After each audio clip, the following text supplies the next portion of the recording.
Bonjour à tous, c'est Jean-Luc Haut sur sa chaîne YouTube. Aujourd'hui, nous allons voir comment la course à l'espace est lancée.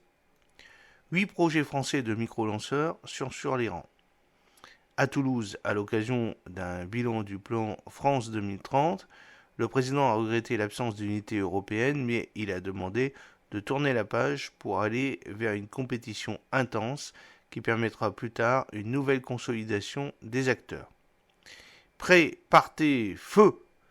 À Toulouse, le président de la République Emmanuel Macron a lancé la compétition dans l'espace, évoquant le compromis compliqué négocié entre la France, l'Allemagne et l'Italie lors du sommet de Séville de novembre pour sauver le lanceur européen Ariane 6. Il a déclaré regretter que l'Europe soit trop divisée. On s'est battu pendant des mois et des mois pour dire que la souveraineté européenne, c'est l'unité. Malheureusement, certains de nos partenaires historiques ont dit préférer être des compétiteurs. Donne acte, on va se battre et au carré, a-t-il expliqué. On va se battre, on sera les meilleurs et on reconsolidera autour de nous. Sur les lanceurs comme les constellations, a-t-il promis, en ajoutant une mise en garde contre le risque de l'autophagie, l'Italie, l'Allemagne et autres ayant décidé de soutenir leurs propres projets spatiaux. Donc il y a 8 projets français de mini-lanceurs. À ce jour, les porteurs de projets en France ne manquent pas. Le plan France 2030, qui a prévu une enveloppe de 1,55 milliard pour les nouveaux lanceurs, constellations et applications spatiales, recense pour l'heure 8 projets français de micro-lanceurs. Le but étant d'avoir un petit lanceur opérationnel en 2026. The Exploration Company, Space Cargo, United, DARC, Hyperspace, Latitude, Maya Space, Sirius Space, ExoTry, toutes ces startups veulent s'imposer dans le transport spatial.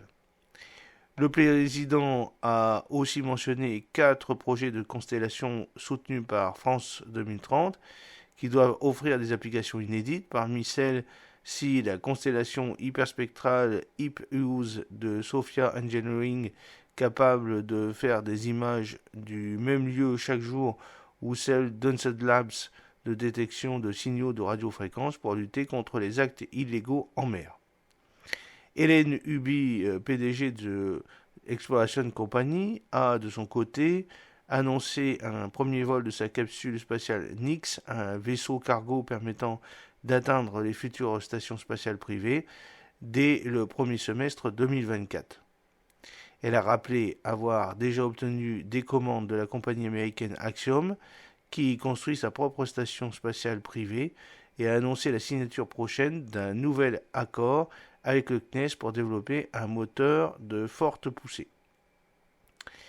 Il y a donc un soutien au cargo spatial privé. Emmanuel Macron a souligné que la France soutiendra le développement d'un vaisseau spatial cargo annoncé par l'Agence spatiale européenne pour acheminer du fret vers les futures stations spatiales, un marché potentiellement considérable tant dans les besoins civils que militaires. Nous devons nous lancer dans cette compétition, mais c'est avec la même méthode que pour les lanceurs, en ouvrant la voie aux initiatives privées, en autorisant les paris les plus risqués, a affirmé le président français.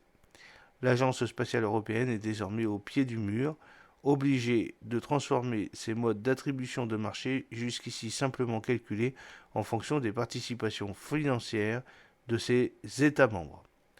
J'espère que cette petite vidéo vous a plu. N'oubliez pas de cliquer sur le pouce pour la promouvoir, de vous abonner si ce n'est pas encore fait et de partager cette vidéo sur vos réseaux sociaux. A très bientôt, fidèlement, Jean-Luc Haut.